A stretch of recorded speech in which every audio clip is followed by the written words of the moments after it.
하나님의 명령을 받고도 잠깐 생각 좀 해보자고 지체하는 순간 우리의 인간적 생각이 개입이 됩니다. 그로 인해 주어진 상황을 있는 그대로 받아들이지 못하고 자기 나름대로 해석을 합니다.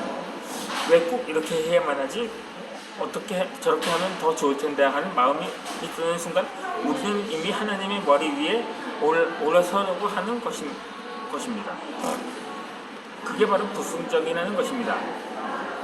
순종을 지체한다는 의미는 생각해보고 괜찮으면 순종하고 손해볼 것 같으면 그렇게 하지 않겠다는 말이기 때문인 거죠. 그렇게 순종하는 것 자체가 순종이 아닙니다. 내가 생각하기에 이득이 있을 것 같으니까 순종하는 것은 순종의 탈롯은 자기 만족에 지나지 않기 때문입니다. 묻지도 따지지도 않고 즉각적으로 움직여야 순종이라는 거죠. 말씀 속에서 깨달음을 얻을 때 비로소 바로 순종을 해야 합니다. 그래야만 하나님의 거룩한 뜻에 온전히 참여할 수가 있는 거죠.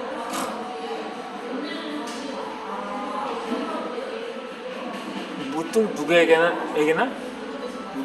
전화나 문자 메시지를 하나는 깨달음을 주셨을까요? 하던 일을 멈추고 바로 전화기를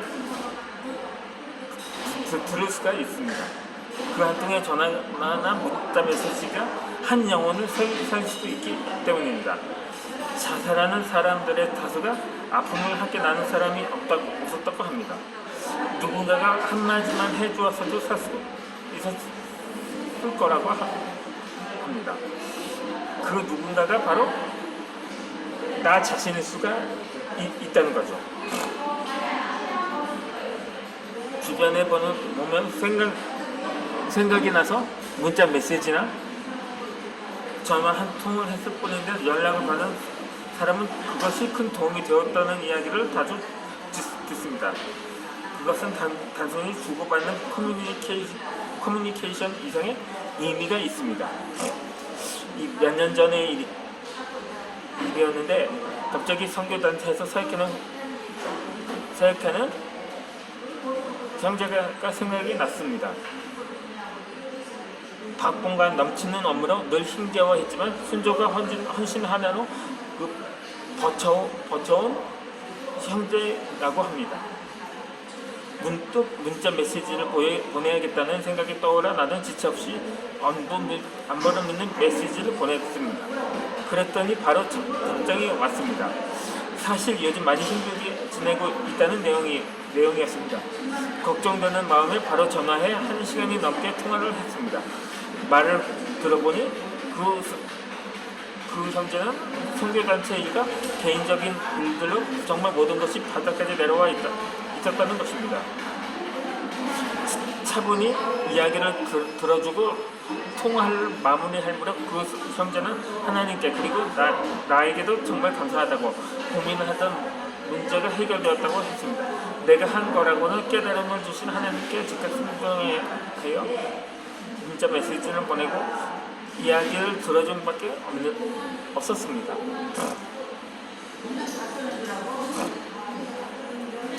그러므로 순종은 100% 해야 하며 또한 지체 없이 즉각적으로 해야 합니다.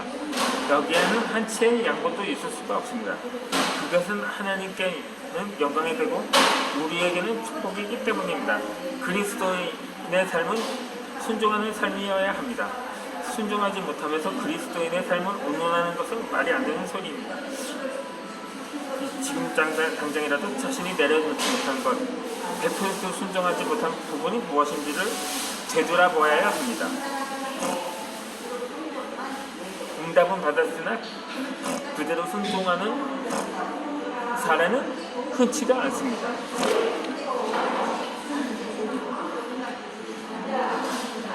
그렇기 때문에 그 순종하는 것이 어렵고 두려워서 지체하고 있는 것은 없는지를 잘 살펴봐야 합니다. 아직까지도 망설이고 있으면서 남들이 난 모르겠지라는 안일한 마음으로 순종하지 못한 부분이 있으면 부분이 있으면서도 온전히 순종했다고 생각한다면 그것은 큰 착각입니다.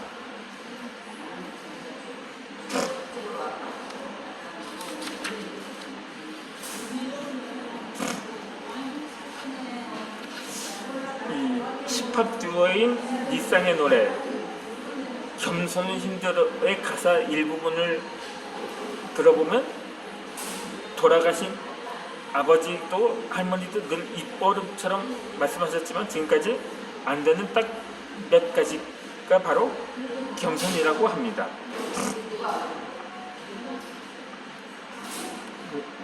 이 노래 한 소절만 들려드리면 이 돌아가신 우리 아버지, 우리 할머니 겸손하라 하셨으면 지금까지 안 되는 건 딱 한 가지지, 그건 겸손이라네.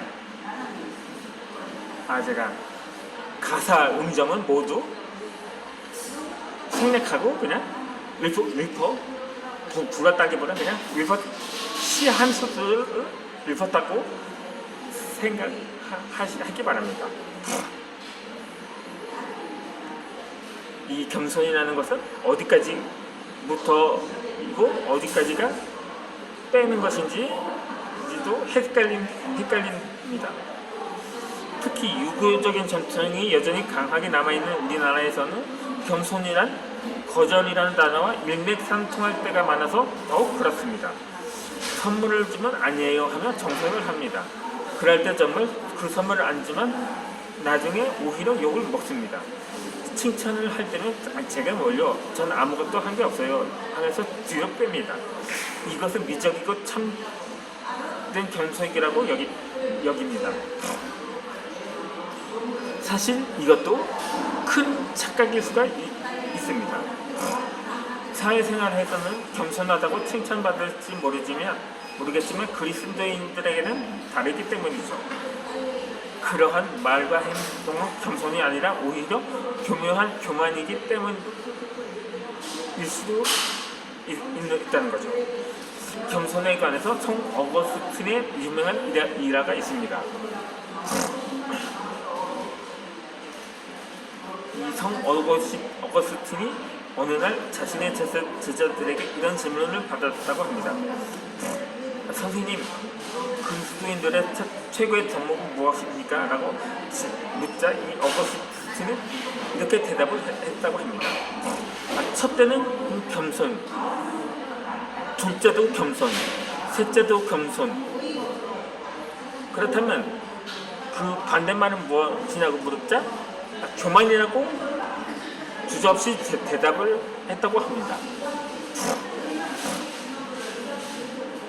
그러다 이 제자들은 교만이란 무엇이냐고 다시 묻자 이 질문에 대해 어거스틴은 매우 의미심장한 대답을 했습니다. 나는 지극히 겸손하다고 생각하는 것이라고 말입니다. 이 어거스틴의 말처럼 교만이란 자신이 지극히 겸손하다고 생각하는 것입니다. 하지만 자기 자신이 교만하다고 인정하는 것이 반대로 겸손인 거죠. 스스로 겸손하다고 말한다면 그것이 곧 교만이 되는 것이죠. 겸손이란 자신의 부족함과 연약함을 인정하는 것입니다. 그것을 감추고 부인할수록 우리는 겸손에서 점점 더 멀어집니다.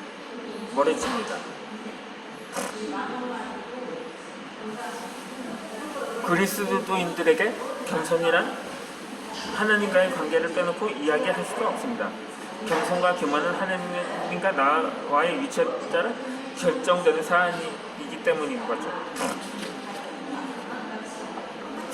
이 하나님의 존재를 인정한다고는 하지만 삶 속에서 하나님을 뒷전으로 고이 모셔놓고 모든 일을 자신이 알아서 하는 것 자체가 바로 교만한 행동입니다.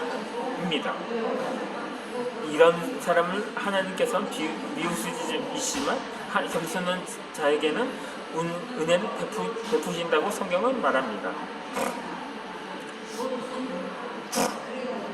그와 반대로 하나님을 앞에 두고 자신을 그 뒤에서 하나님의 인도하심에 따라 순종하며 살아가는 사람이 바로 겸손한 그리스도인입니다.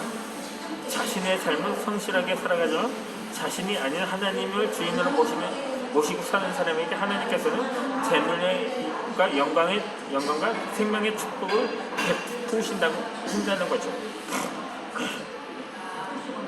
이러한 사실을 잘 알고 있음에도 인간이 겸손보다 교만에 더 가까운 이유는 죄성 때문입니다. 그래서 겸손하려면 먼저 우리의 죄를 마음속에 깊이 뉘우치고 회개해야 합니다. 회개 없이 겸손은 없습니다.